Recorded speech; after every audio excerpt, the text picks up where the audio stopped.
Yada Yahowah, Adam, the story of man. 3. Rib, Quarrelsome, the contentiousness of man. The Towrah and Prophets were written to share the simple notion that Yahuwah wants to have a relationship with us and that he is willing to do everything necessary to facilitate it. Called the beryth, covenant, the accord is based upon beryth, meaning household, home, and family. While there is only one covenant, like a family, it evolves and grows over time. It, of course, begins with Adam. Although it is unspoken, there is every indication that Yahuwah, who conceived him, considered Adam to be his son. Chawah, who could rightfully be considered a daughter, would come next, creating the first family. They received God's Torah, teaching on how to live their lives to the fullest extent. They also received instruction regarding the one thing they could do that would be counterproductive and damaging to the relationship. Therefore, the terms of this initial covenant agreement focused on a simple choice: do this and be happy and live, or do that and die. The words were spoken, not written. The covenant's second reprise, with Noah, we are told enough about his interaction with Yahuwah to know that he accepted the conditions of the covenant which would be codified later with Abraham. The builder of the ark knew Yahuwah, listened to him, and did as God instructed. As a result, Yah spared Noah and his family. This leads to the first formal announcement of the 102 covenant, one where God makes promises that he would fulfill. The third iteration of the covenant is special. After introducing himself to Abraham, Yahuwah delineated a very specific set of directions which would need to be understood, accepted, and acted upon to become part of God's eternal family. He asked Abraham to walk away from the Babel, confusion of man, from religion and politics, and then to walk to him and become perfected. He wanted Abraham to trust and rely upon him, to closely examine and carefully consider these instructive conditions, and to become circumcised. If Abraham acted upon these things, Yahuwah agreed to bless him in an equal number of ways, making him immortal, perfecting him, adopting him into his family, enriching, and empowering him. The covenant with Abraham, and through him with us, was affirmed 4,000 years ago when Abraham chose to trust Yahuwah with that which was most dear to him, his son. Every essential detail of this agreement was memorialized in writing in the first book of the Torah so that we would appreciate what Yahuwah is offering and expecting in return. And as I have mentioned, there are entire volumes of Yada Yahowah and observations devoted to this extraordinary relationship. The fourth iteration with Jacob, who became Yisrael, was mostly an affirmation.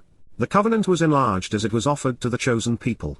An individual relationship had grown to include 12 sons who in turn fathered many children. By the time we reach Moses, and the liberation of the chosen people, Yahuwah again reaffirmed his covenant by leading the children of Israel to the promised land. Exquisitely memorialized in the Torah, the fifth evolution of the covenant reveals the 103 consequences, both good and bad, of accepting Yahuwah's guidance or rejecting it. 3,000 years ago, mankind was given a word's-eye view of the covenant in action. Dowd, David became all that a man can be, from the Son of God to our Savior, from the Messiah to the King of Kings, from the Shepherd to the Lamb, from prophet to poet. Yahuwah's relationship with his chosen one was manifest in very different circumstances to those enjoyed by Abraham. Israel had become a nation under Dowd's leadership, as the son's home was built on the same ridgeline as his father's. And at this time, Yahuwah considered his covenant to be a marriage vow where Israel became his bride. However, within a generation, Israel grew unfaithful through their religion and politics. As a direct result, Yahuwah divorced Israel, and what was once an expanding and prosperous nation became the world's most notorious and perpetual victim. Through the infidelity of religious worship, Yowbel, the beloved of Yah, became Jews who were now estranged from the God that had chosen them. While that was 2,700 years ago, it brings us to the seventh iteration of the covenant, one destined to play out just 10 years from this writing around Towrah in 2023. This time, the covenant's renewal is designed to re-establish God's family, reconciling the relationships between Israel, Yahweh, and Yahuwah. Upon his return with Dowd, David, all who had come to accept the covenant's terms will find God writing a copy of his Torah, guidance inside of us, such that we are properly guided throughout eternity. This marks a time when the Word of God and the family of God become one, indivisible and inseparable. The covenant will be as Yahuwah intended. 104. So now, before we contemplate where we are headed and consider this seventh and final iteration of the covenant relationship, it's important to understand how the marriage vow previously delineated came to naught. And for that, we turn to Howsha, salvation, Hosea. There we discover the reasons behind the separation. Quarrel and contend, rib, choose to oppose and be contentious, actually bringing charges, cal imperative, against your mother, bar atom, because, she, is not a woman of mine, lo isha any. And, I, Anoki, am not an individual of hers, lo ish high.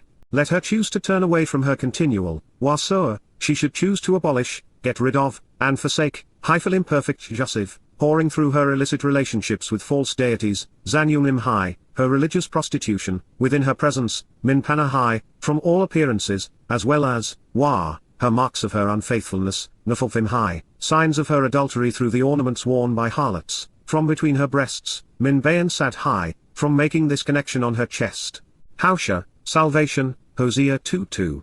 In this passage, Yahweh is affirming that he views illicit religious relationships with false gods as being equivalent to being a whore and committing adultery. Of all the choices we humans make, this is the one Yahweh despises the most. Then, explaining the spiritual message underlying his instructions, Yahweh tells us that our infidelity affects our children, separating them from God. This same message is reinforced at the conclusion of the second statement Yahweh etched on the first of the 2 stone tablets. And therefore, wa'eth, I will have no concern or compassion, lo racham, I will not show affection, mercy, nor love, for her children, then high, because, ky, they are the children, hembeni, of whores prostituting 105 themselves through illicit relationships with false gods, zanunim, of religious idolatry. Howsha, salvation, Hosea 2:4. Upsetting God to this degree was a very poor life choice. And yet, it became so commonplace in Israel, that with only a handful of right-minded souls through whom he could counsel his people, Yahweh was left with no other option but to condemn the nation for their propensity to chase after false gods. This time out for bad behavior would endure through the centuries to this day.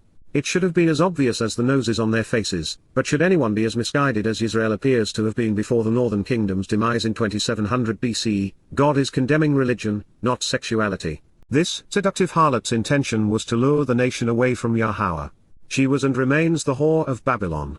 For surely, ky, their mother, Amhem, was unfaithful and wantonly committed religious adultery, Zana, was an idolatrous harlot, and a solicitous whore. She who conceived them, Harahem, she who gave birth to them, should have been embarrassed and ashamed for this mistaken judgment, Bosh, should be humiliated and disgraced because what they did was shameful and wrong.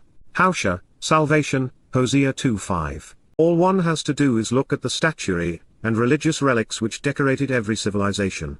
Gods and goddesses were modeled after men and women with a special devotion shown to phallic symbols and vaginas, from the Ankh and Jesus fish to the Star of David. Throughout human history, man has literally and consistently conceived his gods in his image, thereby inverting the truth.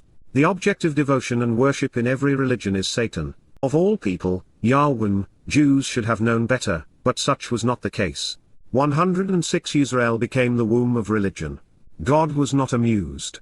Whores give birth to bastards. Lost in their devotion to Judaism, Christianity, Islam, and socialist secular humanism, they remain estranged from the only true God. It is a miscarriage on a national scale, the abortion of a people. Yahweh can resolve many things, but religion is not among them. We must expunge it from our lives before God will have anything to do with us. There has never been, nor will there ever be, a rabbi, pope, cardinal, bishop, priest, pastor, imam, or nun in heaven. While this is the most rational alternative, it is followed by a scathing indictment.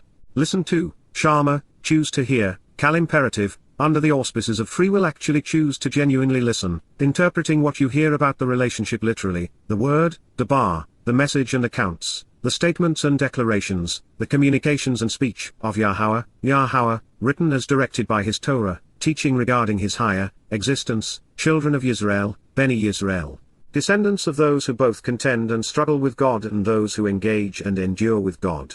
Surely, ky, truthfully, clearly, and without exception, with regard to, concerning the approach of, Yahweh, a transliteration of Yahuwah as instructed in his Torah, teaching regarding his higher existence, there is a contentious conflict which needs to be resolved through rational discourse, ribe. There is a quarrelsome dispute, expressed difference, and opposition, including a serious grievance, especially concerning, with regard to, living in the land, yashab ha-eres, inhabiting the land.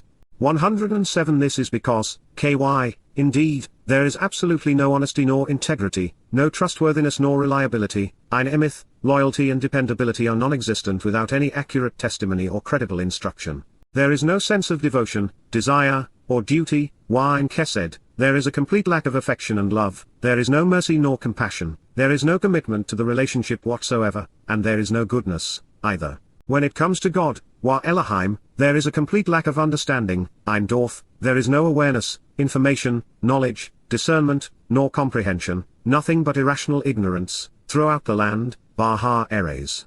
Howsha, salvation, Hosea 4:1. That was the problem. The children of Israel, God's chosen people, chose not to listen. Rather than serving as Yahweh's prophets and people, they became contentious and quarrelsome. The first family was in shatters, torn up and broken. The grievances arose because Jews chose religion over the relationship God had offered. Yahweh said that when it came to him, Israel had become ignorant and irrational, showing a complete lack of understanding. Lacking integrity, they could no longer be trusted. Their religious testimony was not the least bit credible. They had become renegades and scoundrels with no sense of duty or desire to change. If you are a Jew, by listening to a rabbi, you are putting your soul in peril.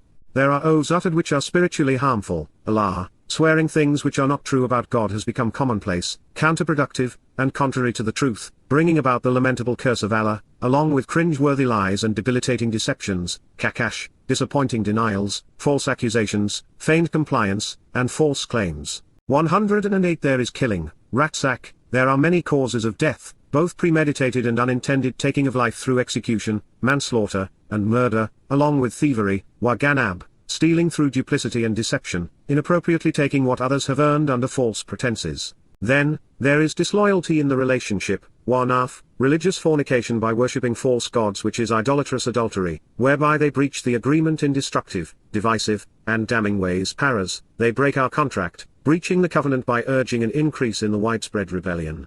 Bloodshed becomes a violent plague of bloodletting, wadam bar-dam naga, blood, death, and blood guilt afflict and destroy everyone. Howsha, salvation, Hosea 4:2. For those who have not yet read Prophet of Doom, you are likely unaware that rabbis in Yathrib are largely responsible for the curse that became Islam. Had they not cited Babylonian Talmud stories to Muhammad, charged him for them, and then mocked him when he convoluted them to serve his perverted interests, the Quran would have been the size of a pamphlet, lost all credibility, and Allah's little helper would have had no reason to annihilate Jews. But they did, and Yahweh is not pleased. They quite literally brought the curse of Allah on themselves and upon future generations of Jews.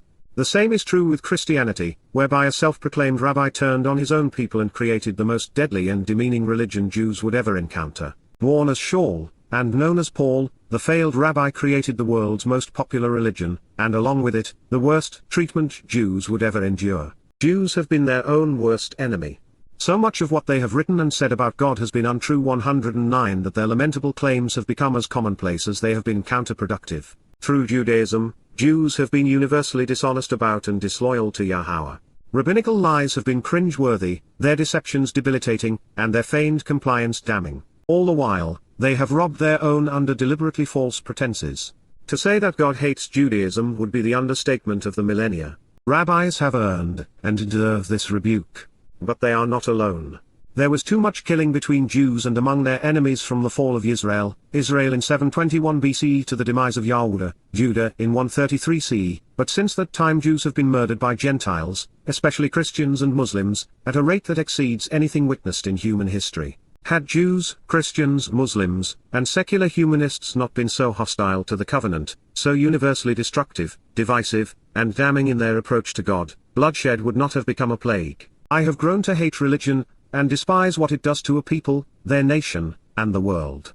But my animosity toward this plague and its perpetrators is but navel lint compared to the Almighty's animosity. And yet, in a world of cowards, I am among the few, if not the only individual, who takes rabbis to task for what they have said about Yahweh. It would take a Gentile because Jews still have not been willing to stand up for God by contending with those who have been so obviously deceitful. Therefore, Yahweh asks, so how is it, Ak, and yet, not a single individual, Ishal, no one, not a single man, has chosen to oppose this, who has been determined to contentiously contend 110 against it, Rib, has been willing to bring reasoned and factual arguments in opposition to this hostility, Kalimperfect Joseph, has decided to literally and consistently, on an ongoing basis, actually complain. And there is none, Wa'al, who chooses to dispute their claims by arguing against them, rebuking them, Yitschaq, willing to argue against them, judging them, and proving they are wrong, deciding to correct them, Imperfect Joseph, not a single individual, Ish, no one. 4. Wa, your people, Amata, your kin and nation, are as contentious and insulting as the priests, Rib Cohen, are as quarrelsome and accusatory as the clerics, as taunting and diverse as those performing the religious rites. Howsha, salvation, Hosea 4:4. Yahweh does not often answer rhetorical questions, but this time he did. The reason that there has not been a Jew willing to prove that the rabbis have continually lied about Yahweh is that the people have become as contentious and insulting as the priests. This inspires the question, are Jews averse to Yahweh because of rabbinical influence, or have the rabbis become influential by feeding off of Jewish animosity toward God? Yahweh intended for the Shafot, judges, to interpret his Torah to help his people live harmoniously under its guidance. He intended for the Cohen, priests, to interpret his Mikra to help his people capitalize on the benefits. These were not paid positions, and God did not want those assigned to either role to reach around or past his Torah. He did not want anyone taking away from it or adding to it, as Jews, Christians and Muslims have done to their detriment, especially the chief priests and rabbis. 111. Let's be clear, in fact unequivocal, Yahweh's scathing indictment of his people is leveled at their propensity to be religious. If you are an Orthodox Jew, even a Christian, Muslim, or secular humanist, the best you can hope for is to be judged a victim rather than a perpetrator of these plagues, such that your soul fades into oblivion upon your demise, as chaff blown away by the wind.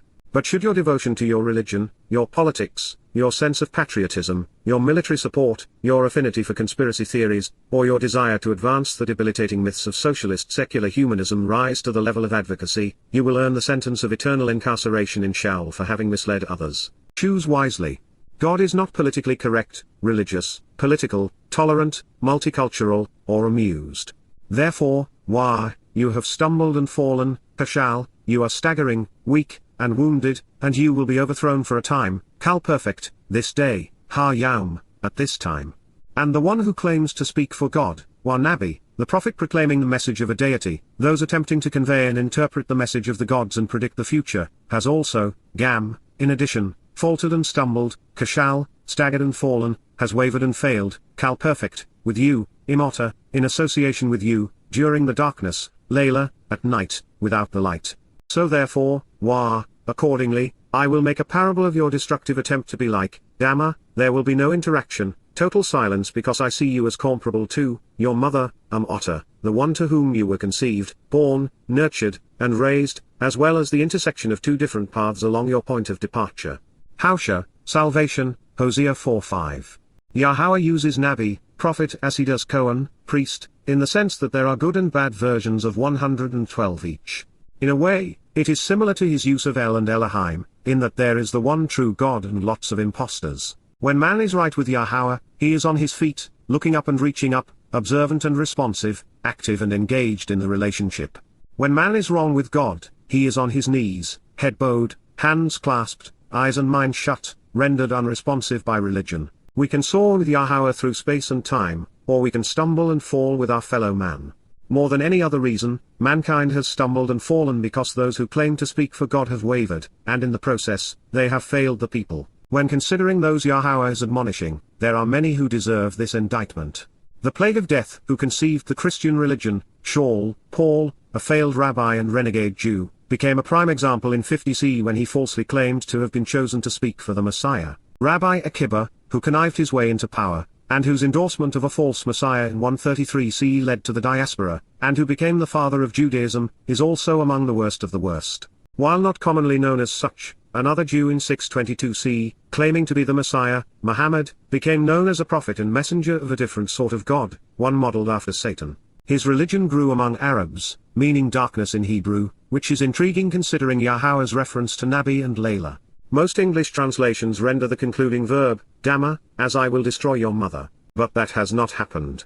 It is a non sequitur. As such, it would not have been appropriate, and it is not the primary meaning of the word.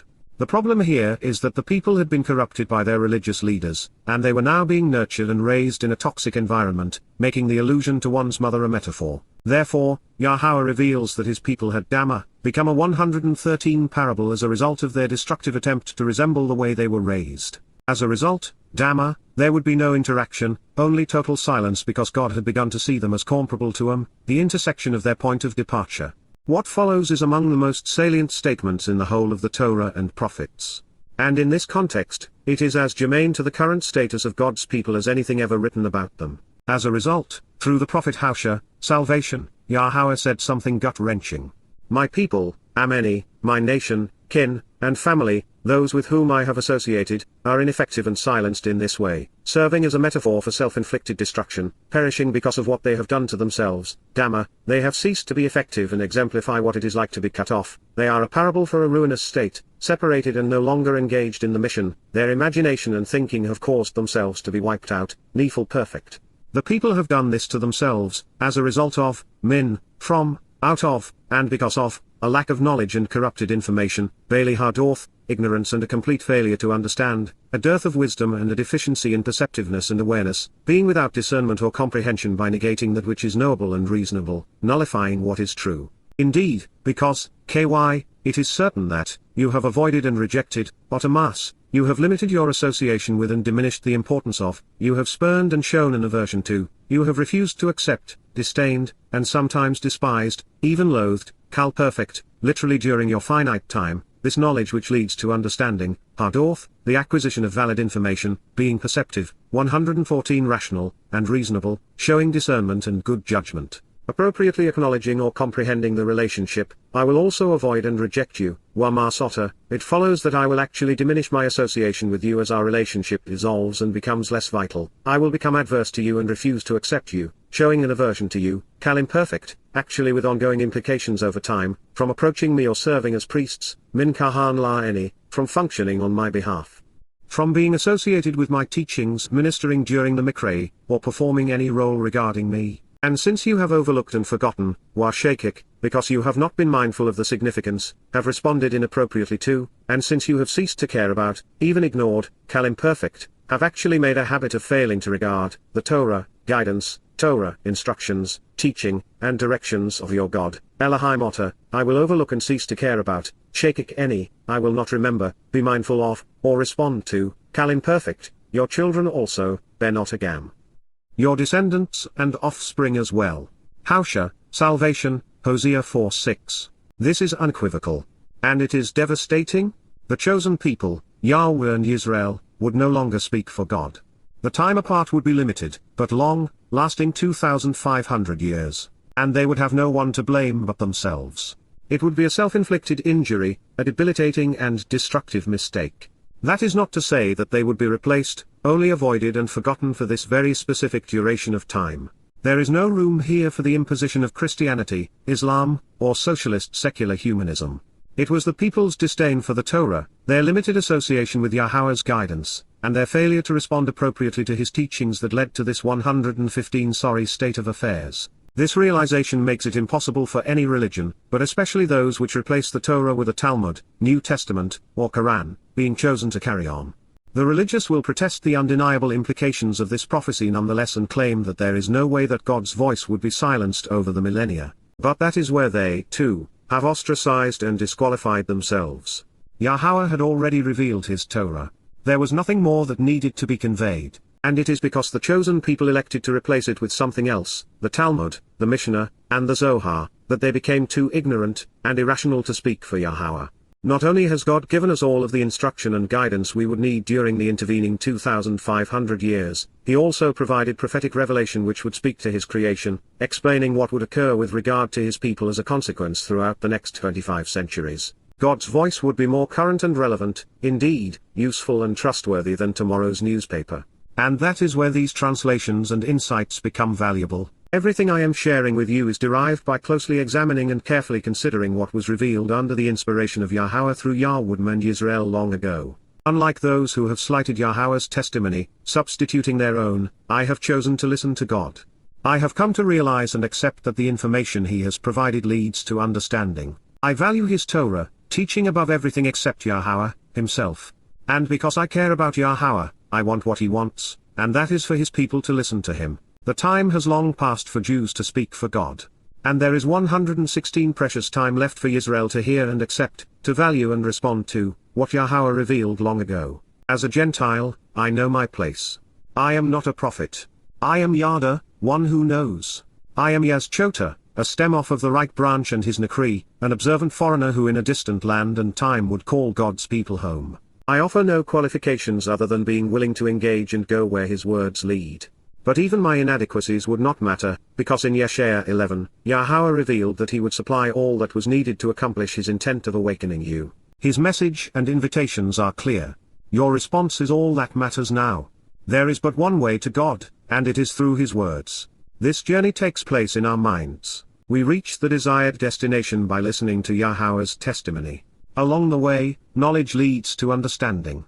Rabbis, however, mislead and are therefore a liability. So then, accordingly as the rabbis became more numerous and influential, Rabab, when they exalted and empowered themselves, read, when rabbis imposed rabbinic Judaism, they accordingly, they likewise, will become increasingly wrong, missing the way, chatter, will bear the blame for their errors in judgment and became guilty, forfeiting the way, to me, to approach me. Their manifestation of power and authority, their desire for status and to be honored, as well as their self-glorification, I will change, I will substitute and exchange, imperfect, into dishonor and ignominy, shame and disgrace, a lowly and insulting status afforded slanderers. Howsha, salvation, Hosea 4:7. 117. No matter where we look, Yahweh's message is consistent. The first step toward establishing a relationship with God is to disassociate from those who claim to speak for him. They are all wrong, every religious cleric, rabbis included. Rabab is the word rabbis purloined from the text of the Torah in their quest for an exalted title. It is only fair that they are held accountable. Choose to start walking, halak, of your own free will move away from this place and come, imperative, literally and consistently, because, we should choose of our own volition to return to, Yowbel, let's decide to turn around, to change our attitude and perspective and be restored, of our own free will, let's re-establish our relationship with, cohortative, our decision to return should be genuine, and is subject to free will, Yahowah, an accurate presentation of the name of Eloah. God is guided by his Torah, instructions regarding his higher existence. For indeed, he who once picked us and then sent us away for a while, Taraf, once provided for us and now has expelled us, chasing us away, banishing us, perfect, actually in a moment in time, so that he could heal and restore us over time, Rapha, he could promote our renewal, cure our diseased and injured state, thoroughly mend and consistently repair us, making us whole, resolving our national defects, imperfect, genuinely throughout time. He has chosen to disable us, Naka, he has decided to restrict and incapacitate us with an impairment, blinding Israel such that they would not understand the prophets, and inflicted and chastised us due to this grievance, imperfect Joseph, it was his decision to have us participate in our own disablement with ongoing implications over time, and yet, he will wrap 118 himself around us and bandage us, Chabash, he will encourage our restoration so that we might mend the relationship. Reconciling us to him, imperfect, genuinely and eternally restoring us. Howsha, salvation, Hosea 6:1. The primary Hebrew term for come is bo, strongly suggesting that Yahweh wanted us to read halak as start walking, moving from one place to another. This warrants our attention because this is the way the covenant relationship was initiated with Abraham. He was not only asked to halak, keep walking away from his country, society, and father's house, and thus the religious and political influences of Babylon, Yahweh instructed Abraham to halak, walk to him and be perfected. The covenant is a journey, one which begins when we walk away from the corrupting influences of mankind. It develops by walking along the path Yahweh has provided to perfect us, beginning with the doorway of life known as Passover. This path from the world of men to the realm of God progresses through the perfection of unyeasted bread, our adoption on firstborn children, the empowerment and enrichment of the promise of 7, through the trumpet's announcements, leading to the promise of the day of reconciliations. We are invited to walk to Yahweh along the path he has provided, something he addresses in his next pronouncement. Yahweh is intent on restoring his relationship with Yisrael. We know this because the Taraf, separation was for a limited time while the Rapha, healing and renewing was for all time. We learned about the Naka, imposition of the disabilities during our review of Yashar, Isaiah 29 in the prophecy prologue of Yada Yahowah. God realized that it would be best if he restricted and incapacitated his people with the impairment of blinding them such that they 119 would not understand the prophets. Fortunately, his impending chadash, restoration will be everlasting. This leads us to another profoundly important prophetic announcement. After, from this time and event in, multiple days, yamim, days, plural, usually considered as 2 days but could be more, he will choose to revive us, restoring our lives, he will preserve and sustain our lives, he will save us and keep us alive, imperfect Joseph. So within, the the third day, ha-yom shalishi, he will take a stand to re-establish us, kulmanaknu, he will accomplish what is required to validate and confirm our elevated position, lifting us up to him as he fulfills his promises to restore and support us, and, so that and then, we shall live, Shea, we will be restored to life, our lives saved, sustained, and preserved forever, Kalim perfect, in his presence upon his appearance, La Panahu, by approaching him face to face. Howsha, salvation, Hosea 6:2. Through his prophet Howsha, Yahweh told us that religion is anathema to him, and that it is the reason his people no longer know him.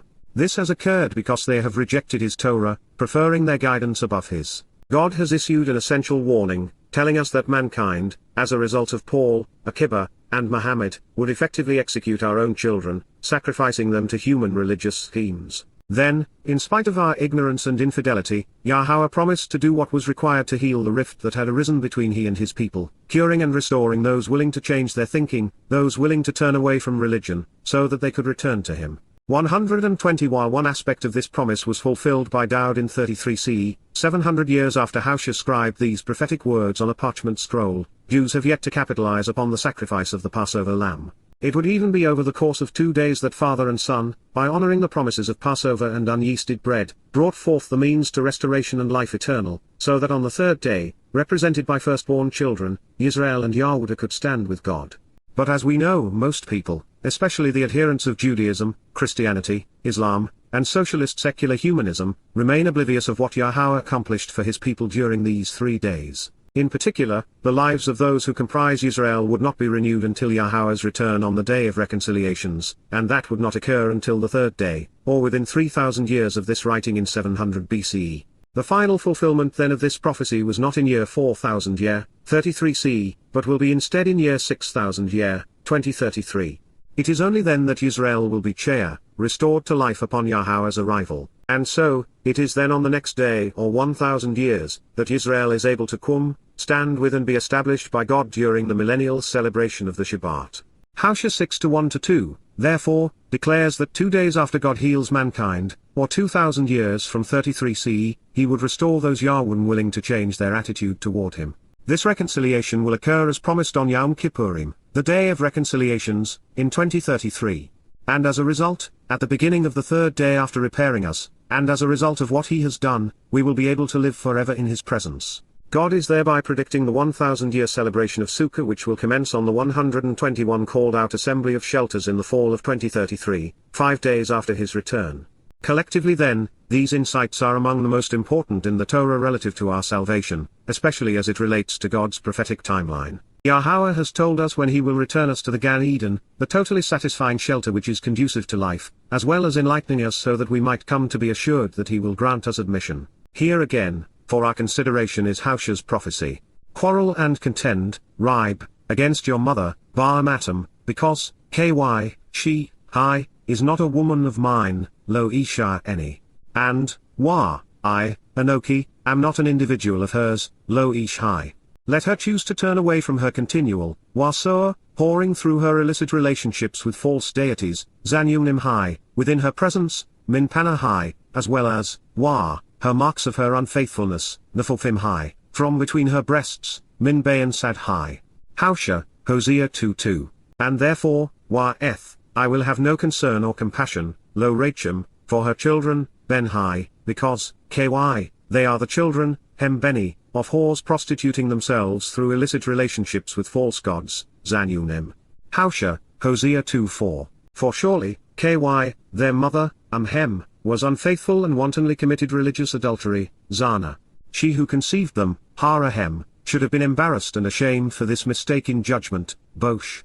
Howsha, Hosea 2:5. Listen to, Shama, the word, Dabar, of Yahweh, children of Israel, Beni Yisrael. 122 Surely, with regard to, Yahweh, there is a contentious conflict which needs to be resolved through rational discourse, ribe, especially concerning, living in the land, Yashab ha-eres. This is because, there is absolutely no honesty nor integrity, no trustworthiness nor reliability, Inemith. There is no sense of devotion, desire, or duty, in Kesed. When it comes to God, Elohim, there is a complete lack of understanding, Ein Dorth, throughout the land, ha-eres. Howsha, Hosea 4:1. There are oaths uttered which are spiritually harmful because swearing things which are not true about God has become commonplace, counterproductive, and contrary to the truth, Allah, along with cringe-worthy lies and debilitating deceptions, kakash. There is killing, ratsak, along with thievery, waganab. Then, there is disloyalty in the relationship, wanaf, whereby they breach the agreement in destructive, divisive, and damning ways, paras. Bloodshed becomes a violent plague of bloodletting, wadam bar dam naga. Howsha, Hosea 4:2.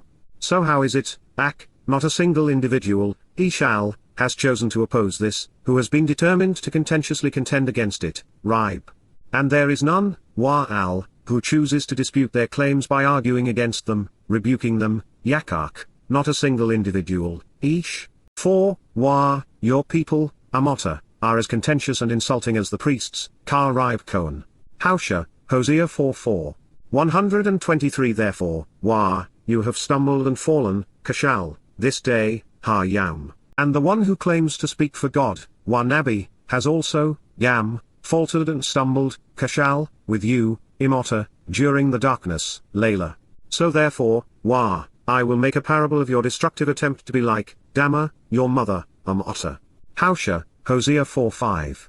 My people, Ameni, are ineffective and silenced in this way, serving as a metaphor for self-inflicted destruction, perishing because of what they have done to themselves, Dama, as a result of, Min, a lack of knowledge and corrupted information, Bailey Hardorth. Indeed, because, KY, you have avoided and rejected, Otamas, this knowledge which leads to understanding, Hardorth, I will also avoid and reject you, Wamas Otter, from approaching me or serving as priests, Min Kahan La Eni. And since you have overlooked and forgotten, Washakik, the Torah, guidance, Torah, of your God, Elohim Otter, I will overlook and cease to care about, Shakik Eni, your children also, Ben Otagam.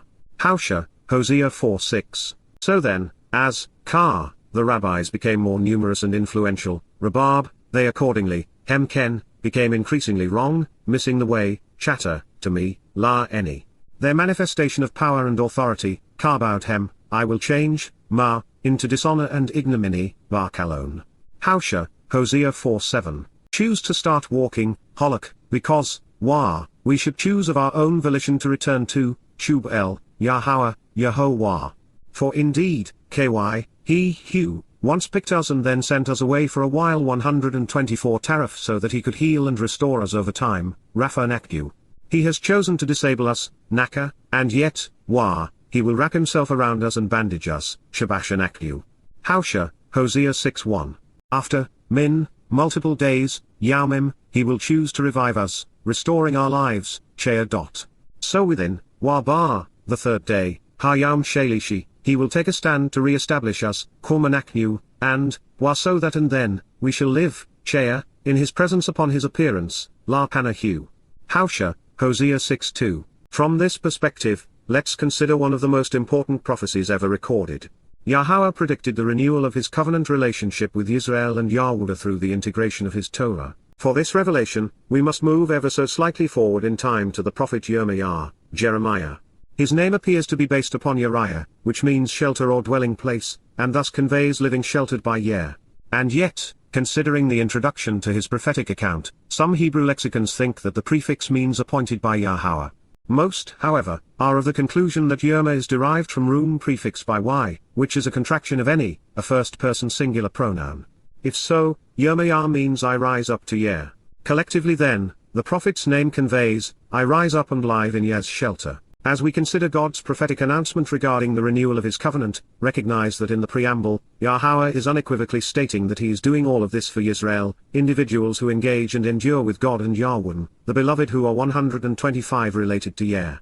There is no mention of or accommodation for Gentiles, a church, Christianity, Islam, Muslims, secular humanists, or multiculturalists in this, the Torah's most important proclamation on the future of the covenant. Also, please note that Yahweh is tying his beryth, covenant relationship to his beith, home and family. They are one in the same. Additionally, I would encourage you to consider why God chose to chadash, renew and restore his covenant using karat, a word which literally means to cut, especially in the sense of circumcision. I suspect that this is relevant because circumcision is the sign prescribed by the Torah to acknowledge our desire to be included in God's family, and to live with him.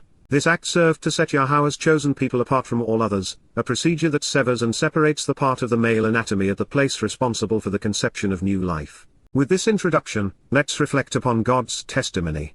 Behold, Hine, look up, take this all in and pay especially close attention to the details. A time is coming, Yamimbo, days are approaching and will arrive, cal participle plural, literally and actually, dramatically and emphatically, for the benefit of the relationship, Yahowah, Yahowah, God's one and only name transliterated as guided by his Torah, instructions on his higher existence and his role in our Shalom, reconciliation as Eloah, Almighty God, reveals well in advance of it occurring, Naum.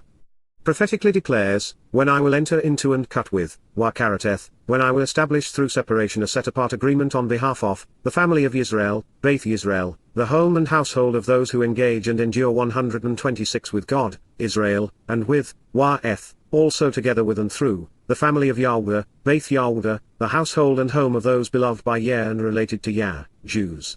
A restored and renewed, chadash, a repaired and reaffirmed, from chadash, to renew and repair, to restore and reaffirm, covenant, beryth, family-oriented relationship.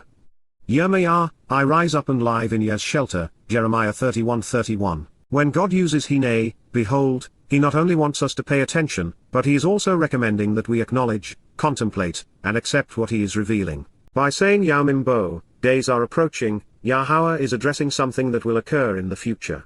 This is reinforced by Naum, revealing in advance of it occurring. If we were to assess Yahweh's priorities, they would likely be, 1a and 1b beryth, covenant and Beth, family, followed by 2 his name, 3 Yahweh, Jews, 4 Yisrael, Israel, and 5 Torah, guidance. 5 of these 6 appear in this opening statement, and the 6th will be addressed momentarily. I hope he has your undivided attention. The covenant is being restored with the people for whom it was made. We have moved forward 4,000 years, 80 Yowbel, from its conception with Abraham, Sarah, and Yitschaq and are now witnessing its crescendo. Yahweh is honoring his promise to his people. He is thereby obliterating any possibility that the foundational claim of Christianity is valid, of replacement theology, of a Gentile church replacing Israel, Israel or Yahweh, Jews. God says what he means, and he means what he says. This is an intellectual kill shot for Christianity, the religion that has maligned and murdered Jews by the tens of millions over their church's false claims in this regard. And that is inexcusable, because at this moment, 127 considering the people to whom this was addressed, its intent, and timing, the only way to remain a Christian is to be irrational. Pay attention because a time is coming, prophetically announces Yahweh, when I will cut with the household of Israel and the family of Jews a restored and renewed covenant. This is the lone reference to a renewed covenant in the entirety of the Torah, prophets, and Psalms. Without such a prophecy, there is no sanction for a New Testament, and with it, there is no justification for Christians replacing Jews as God's people and the recipients of his promises because this states otherwise. The religions of Judaism, Christianity, and Islam all claim that their God inspired these words, and yet, these very words completely upend and undermine their religions. The last 2 are overthrown because God is restoring his relationship with Israel and Yahweh, not Gentiles, neither Romans nor Arabs. And Judaism is undercut because it has nothing to do with Israel, only Jews. And all 3 lose the justification for the Talmud, New Testament, and Quran, especially based upon the upcoming declaration regarding the Torah. If nothing else, the fact that Jews and Muslims disregard the implications of this statement and Christians mistranslated and misappropriated exposes the caustic nature of religion. It somehow manages to destroy a people's collective ability to explore evidence and consider it rationally. While this rendering of the 31st verse of Yirmiyah is accurate, it is not necessarily the conclusion you would come to if you casually looked up chadash in a favored lexicon. Strong's, for example, presents H 2319 chadash, as new, and then claims that it was translated as new 48 times, in the King James Version for which their 128 concordance was created. But look closely. The initial Strong's entry regarding this word reveals that it is from H 2318 chadash, which they define as to renew, to make anew, and to repair. But even that is somewhat misleading because it is actually the same word as is Hadesh, which is translated as month 254 times according to Strong's. Therefore, the same 3 letters can be used to convey a verb, an adjective, and a noun, something which is quite common in Hebrew, as well as most ancient languages. And when this occurs, the actual root always defines the nouns, adjectives, and adverbs based upon it. Therefore, chadash, as an adjective means renewed and restored. While there is no textual distinction between these three forms of chadash in the divine writ, the Masoretes created one 2,000 years later, and it is their variation which has enabled modern lexicons to make three words out of one. Reinforcing the original intent, it is from the root meaning of chadash, renewal and restoration, that Hadesh became month, as the light reflected from the moon's surface was renewed and restored, waxing in modern parlance. That is not to say, however, that the adjective, chadash, cannot be translated as new. It can be when the context dictates. But if there are two viable options, as there are in Yirmiyah, Jeremiah 31:31, we should choose the form which is consistent with the verbal root, and that becomes especially important if the other option would have God contradicting himself. Further affirmation of renewed and restored being an appropriate translation of chadash in this context is found within the prophetic writings of Yirmiyah and Yeshaya. Each time Yahweh inspired either man to scribe chadash, by rendering it renewed or especially restored, we achieve a substantially more enlightening result than translating this word new. 129 Then reinforcing the conclusion that this covenant will be renewed and restored, even affirmed and repaired, as opposed to becoming new, we consistently find that Hadesh depicts the renewal of the moon's reflected light, designating the start of a month. This re-establishing connotation is affirmed in Yeshaya, Isaiah 61:4, where the ruins of former cities were chadash, rebuilt. In 2 Chronicles 24:12, the king had masons and carpenters chadash, repair the house of Yahowah. And in 2 Chronicles 15:8, we find that after the prophet courageously cast aside the abominable idols from the land of Yowbel, he had the altar of Yahowah chadash, renewed and restored. Then in Shamuel, 1 Samuel 11:14, we discover, Shamuel said to the people, "Let's start walking and return to Gilgal and Chadash, renew the kingdom there." Lamentations 5:21 is especially relevant in this specific context, "Turn us to you, Yahweh, and we shall return. Chadash, renew our days as of old." And while we could continue to reinforce the fact that chadash means renew, as opposed to new, especially with regard to the covenant, let's consider two final passages, both from the Mizmor, Psalms. The first is from Mizmor 51:10. In it, David asks of Yah, "Create in me a clean heart, O God, and chadash, renew the right spirit within me." The second, found in Psalm 104:30, reads, "You send forth your Ruach, Spirit to create us, and you chadash, renew the presence of the land." Therefore, we can now say with complete confidence that Yahweh has promised to chadash, renew his covenant with Israel and with Yowbel, Jews. These beneficiaries are the descendants of Abraham, Yitschaq, and Jacob. And because this is the concluding event of time as we know it, God has not nor will not replace his people with another. Christians and Muslims who have claimed otherwise will be condemned. 130 As I initially wrote this assessment in the fall of 2020, amidst the worldwide lockdowns wrongfully imposed, to restrict liberty as a result of a virus, we were just 13 years away from the covenant's reaffirmation. This day will be unlike anything humankind has experienced. Hoping that you are among those who are restored is the reason the Yada Yahowah series exists. But behold, the days of chadash, restoration and renewal will soon be over. By Yom Kippurim, the day of reconciliations in year 6000 Yah, Sunday October 2, 2033, the last decision will have been acknowledged and the family of God will be complete. Those celebrating Yahweh's commitment to honoring his promises have reached out to him by name. They have accepted the instructive conditions of his covenant. They have reaped the benefits of attending the Mikra. And they have done so by becoming Torah observant. As a result, they are right with Yah. Be aware, this is a very different time and situation from that which occurred 3,400 years ago on the way out of Egypt. Those events set these events into motion. There was an urgency on that day to make this day possible. As we ponder God's next prophetic statement, keep in mind that the Exodus was not just a historical event. It served as a metaphor to explain that Yahweh is liberating his people from the crucibles of oppressive religious and political institutions, from the bondage of works-based salvation schemes and from judgment. With this in mind, and speaking of the renewal of his familial covenant relationship with Israel and with Yahweh, Yahweh said, "It will differ somewhat from, Lokar, it won't be exactly like, the covenant, beryth, the family-oriented relationship agreement, which, to reveal the way to the benefits of the relationship, Asher, which 131 provides directions showing the steps to walk which are correct and yet restrictive and give meaning to life, providing encouragement and joy to those who are properly led and guided that, Kal perfect, I entered into, Karat, I established by setting apart when I cut, with their fathers, Ethabhem.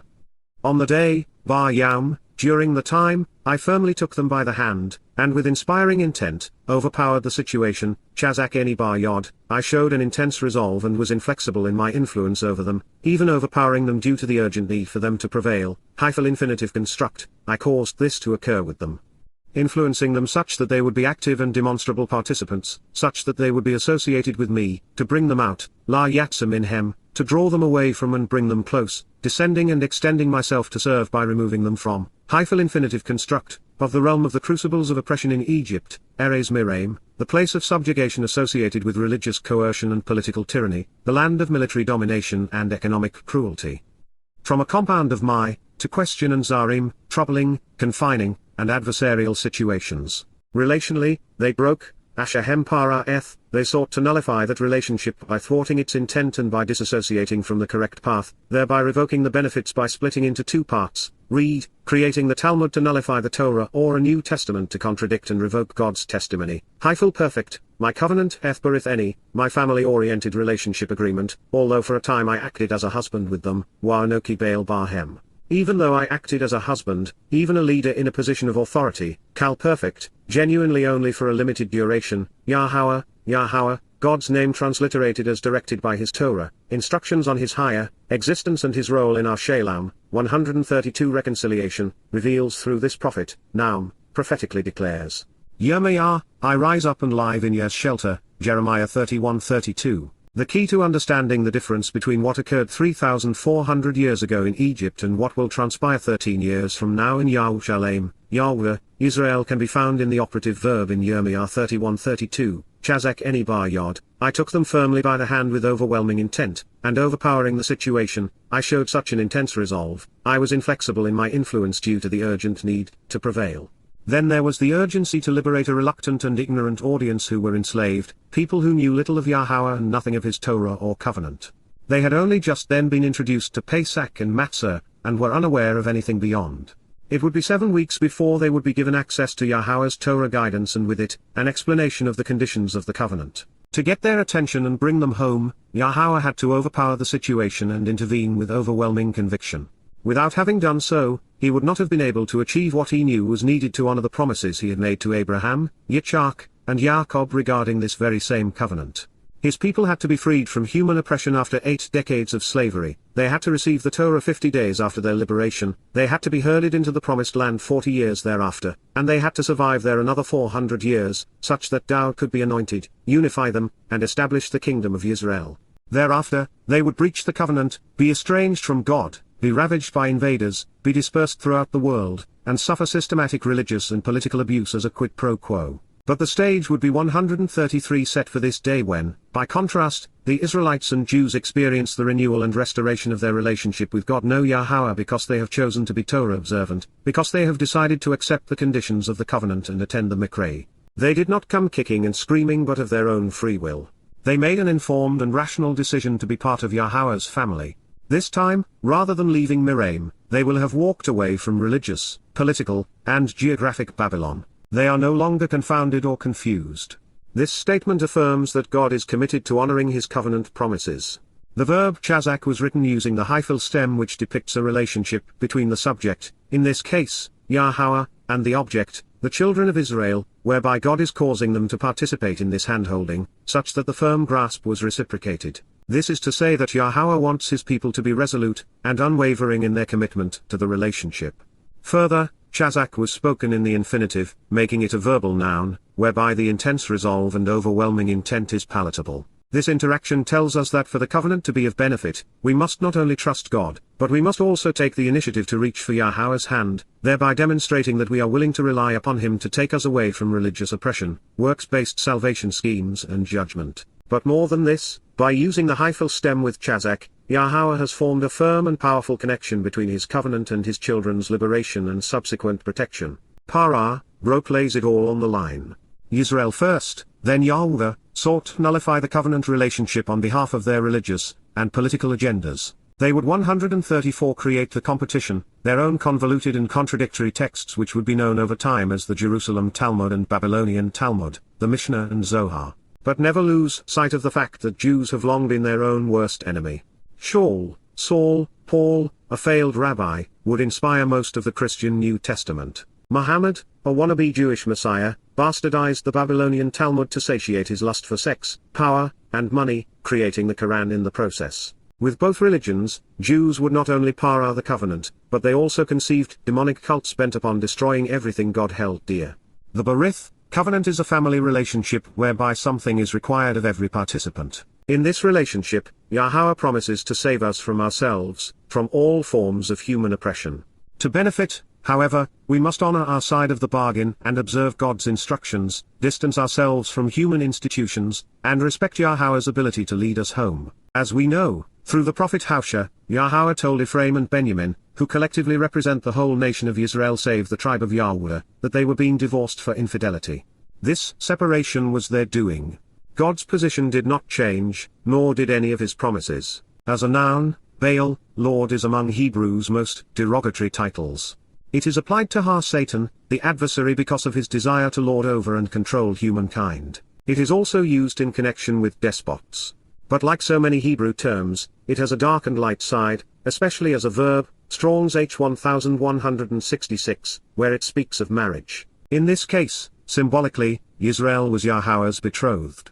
That is to say that they were in a mutually beneficial, supportive, and loving relationship, having chosen to raise the covenant family together. 135 The benefits of the relationship delineated in the Torah had been nullified. Yisrael and Yahweh had violated their vows by chasing after all manner of religious and political schemes. When it comes to the 5 conditions of the covenant, Yahowah is unyielding. Exemplifying the same characteristics of consistency and fidelity Yahowah desires in us, God did not let mankind's flirtation with Baal, the Lord, frustrate his purpose, to establish an everlasting familial relationship with humankind. Therefore, accordingly and as a consequence, because of this, yes, indeed, truthfully, and instead by contrast, this is, Joth, specifically, the covenant, beryth, the family-oriented relationship agreement, which, to enjoy the benefits of the relationship, Asher, to lead to the correct path to walk to get the most out of life, I will cut, I will create through separation, making and establishing, imperfect, with ongoing benefits over time, with, alongside and on behalf of, the house of Yisrael. Beit Yisrael, the home of those who engage and endure with God, much later after those days, Achar ha-yam ha-hem, during a subsequent period and in a different time, specifically in the latter days, prophetically declares, Naum, announces in advance of it occurring, Yahowah, God's personal name pronounced as guided by his Torah, instructions on his higher, existence for our Shalom, reconciliation as our Eloah, God. I will provide, placing, Nathan, I will literally give and actually ascribe, producing, offering, and bestowing at this moment in time, perfect, accordingly, the mark and message of our association, my Torah, guidance, Torah my teaching, instruction, and directions, within them, Kirabhem, inside of them, in their core being such that it is part of their inner person, 136 part of their thought process and psychology, influencing their conscience and animating their lives, and integrated into their inclinations and ability to exercise good judgment, Wa'alabhem, then upon their preferences and disposition, their character and thinking, their hearts and minds I will write it, Katab High, I will inscribe and engrave it, Imperfect energic none, literally and emphatically with ongoing implications throughout time. Then, I will, Wahaya, and I shall, Perfect, approach them as their God, Lahem La Elohim, I will draw near as a ram shepherding his sheep. And they shall be my family, Wahem Haya La Eni Laham, and they will exist near me as my people, Imperfect. Yirmiyah, I rise up and live in Yah's shelter, Jeremiah 31:33. This is among the most profoundly exciting announcements in the whole of the prophets. First, it destroys the credibility of every religion because the only actual and proven God is not only returning to his people, Israel, and therefore not to Roman Catholics, Arab Muslims, American Mormons, or a Gentile church, he is inscribing his Torah, guidance inside of the covenant's participants. Since the Torah is the ultimate answer, the means to restore the relationship, then the notion it was superseded by a Talmud, New Testament, or Quran becomes ludicrous. Second, this proclamation explains how the covenant's children will live in the hereafter. Having had the opportunity to observe the Torah or be oblivious to it, having lived our lives under the auspices of free will so as to be given the opportunity to accept or reject Yahowah and his covenant, having been in the position where we have to work for understanding if we want to know God, a time will come when that will change. While we will retain 137 free will, having chosen to be with Yahweh and to be part of his covenant family, our Heavenly Father will be in a position to give us the guidance we will need to operate safely in 4, 5, 6 and 7 dimensions and throughout the cosmos. And that is why I have written Torah, guidance in lowercase, suggesting that this will comprise God's teaching for living among the stars. In eternity, the existing Torah, teaching of Yahweh would do us very little good and in some ways would be harmful. That is because we will know Yahweh and not need to find him. We will already be part of the covenant family. Moreover, all of the disappointing things that have been done over the ages which are recorded in the Torah, from Chawah misquoting Yah's instructions in the garden to the children of Israel thanking God for liberating them from Egypt by creating and worshipping a golden calf, would just make us sad. When it comes to understanding how to get the most out of living in 6 and 7 dimensions, we will not have to translate Yahweh's future instructions, search for the most accurate text, or seek to interpret the message, because his words will be integrated into the fabric of our lives. This is something God cannot do at this time because mankind must retain the ability, no matter how foolish, to disregard the Torah. And that becomes impossible when it is written inside of us. But in eternity, to keep us safe, it will be essential for us to have the Creator's guidance on how to engage and what to avoid, especially when it comes to the magnitude of the forces at play throughout the universe. It is also interesting to note that in this declaration, Yowbel is not mentioned. That is because Israel is now reunited with Yowbel, making it part of the collective whole. And while the restoration of Israel at the conclusion of this time of return and renewal is telling, that's small manner compared to what follows. 138 As I have mentioned, up to this point, Yahweh's Torah has been available to us but not integrated into us. We have had the option to take it or leave it, to observe it and reflect upon it. And even for those of us who have devoted our lives to understanding it and sharing it, we are barely scratching the surface of what can be known and understood. Further, there is an enormous difference between reading the Torah in Hebrew while contemplating its intent in English in a world polluted by religion versus having it integrated into our core nature while becoming fluent in Hebrew within Yah's perfect embrace. While I would like the Torah integrated into my life now rather than later, it would not be appropriate. Even with covenant members, Yah is not going to supplant our free will by imposing his on us. This is our time to choose when we have the opportunity to respond to Yahweh's calling. We can spend as much or as little time with God as we would like. It is also an era of discovery, where we can capitalize upon what we have been given to embark on the adventure of a lifetime. Today we have the opportunity to work with God to do something that will endure the test of time. We can encourage others to closely examine and carefully consider Yahweh's Torah such that they receive the covenant's benefits. We can contribute to the size of God's family while Yahweh enhances our lives. And that is what this is all about. For us to be Yahweh's children, for us to function as a family, we need to be more like our Father.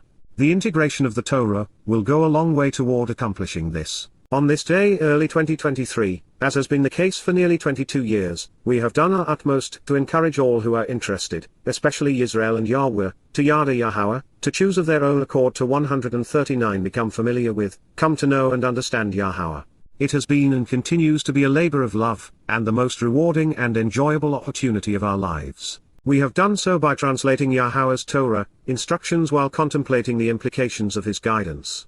Our mission will soon be obsolete, and we will be retired. Once Yahweh's family has returned to the fold, and once Yahweh has written a copy of his Torah inside of us, integrating his teaching into our lives, everyone will know what we have come to realize, and more, far more than we could possibly understand at this moment. For us, it will be a time of celebration, not only because Yahweh will have honored our devotion to Yada, knowing to call Israel and Yahweh home, but also because our lives will be similarly enriched and enlightened on this day. From our perspective, this plan is brilliant.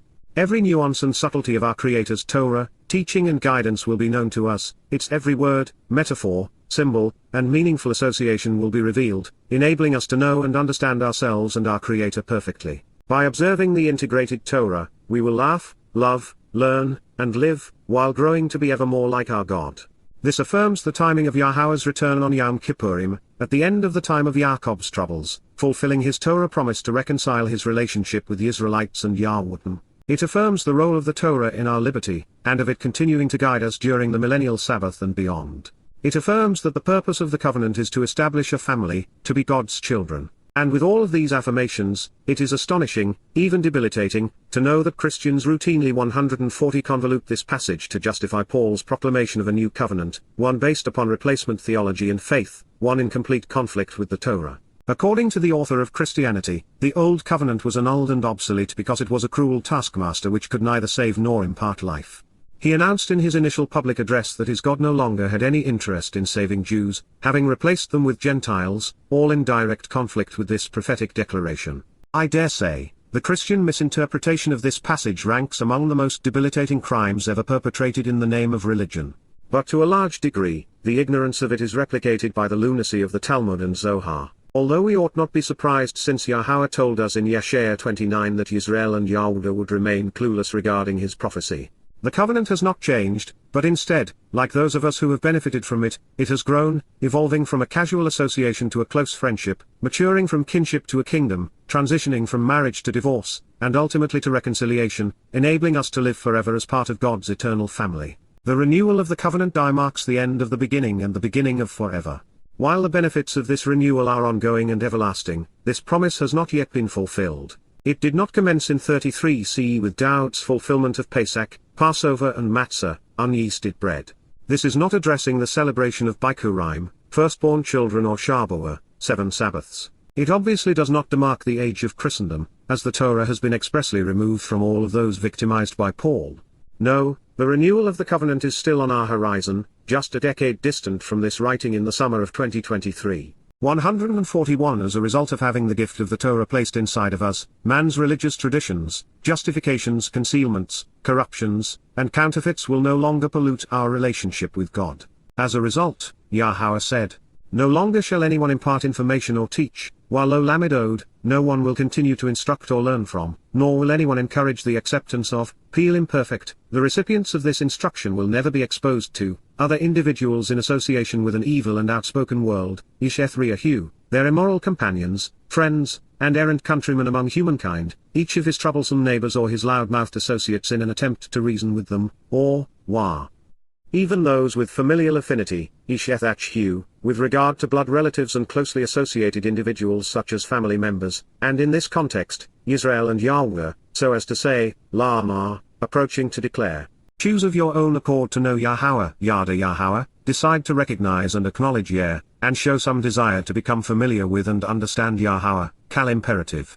Because, truthfully and by contrast, at this time, everyone will know me, Shirl hem Yada any, all of them, without exception, will actually be aware of and genuinely acknowledge me, and they will continually recognize and literally understand me, Kal imperfect, from the youngest, Lamin Katan hem, regarding the approach of the most recent arrival among them, and up to the enduring witness of most important and oldest, Wad Gadal hem, including those of the longest duration. The earliest arrivals whose eternal testimony remains the most significant, those who arrived a time long ago, prophetically reveals, Naum, announces in advance of it occurring, Yahweh, God's personal name 142 pronounced as guided by his Torah, instructions on his higher, existence for our Shalom, reconciliation as our Eloah, God.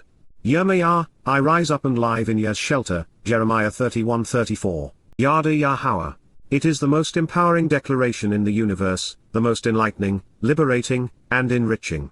It has served as the title of this book since the first word was written. Today, it highlights the entire collection of amplified translations, insights, and commentary on the Word of God. Written in the Kal imperative, Yada Yahowah encourages you to choose of your own initiative to come to actually know Yahweh, to literally recognize and acknowledge Yahweh, and to genuinely understand Yahweh, such that you develop an unencumbered relationship with Yahweh. This remains the sole intent of Yada Yahowah. Yes, a day will come when every living soul will know Yahweh. It is poetic in a way.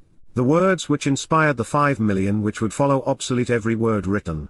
There will no longer be a need for my translations or insights because they will be vastly inferior to what Yahweh will supply. Perhaps you will be among those at my retirement party. As we approach this prophecy, it is essential that we appreciate the fact that this is occurring in a different place and time. Yahweh has returned. He has removed all religious and political influences from our planet. He has restored this world such that it resembles the Garden of Eden. And now, as a direct result of Yahweh's Torah, teaching being written upon the souls who have embraced the covenant's conditions prior to his return, God's complete and perfect guidance is within us. Additional instruction has now become superfluous. 143 This realization also indicates that it will be too late to save the world at large, or even reluctant family members.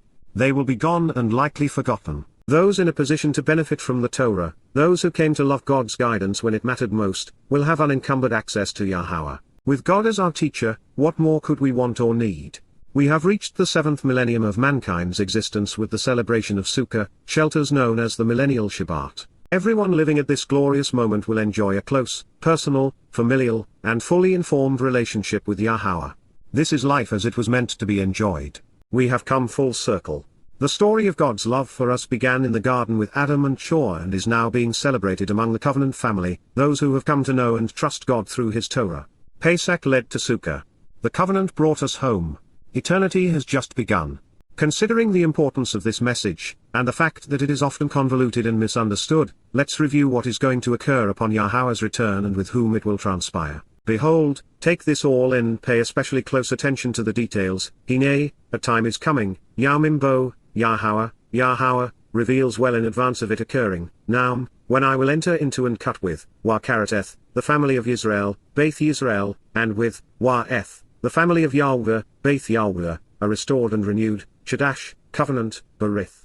Yirmiyah, Jeremiah 31:31. It will differ somewhat from, Lokar, the covenant, beryth, which, to reveal the way to the benefits of the relationship, Asher, I entered into, Karat, with their fathers, Ethabhem, on the day, Bar Yam, I firmly 144 took them by the hand, and with overwhelming intent, overpowered the situation, Chazak eni Bar Yod, to bring them out, La Yatsamin, of the realm of the crucibles of oppression in Egypt, the place of subjugation associated with religious coercion and political tyranny, the land of military domination, and economic cruelty, Eres Miraim. Relationally, they broke, Asherhem para eth, my covenant, ethberith eni, although for a time I acted as a husband with them, Warnoki Baal Barhem, Yahowah, God's name transliterated as directed by his Torah, instructions on his higher existence and his role in our Shalom, reconciliation, reveals through this prophet, Naum, prophetically declares.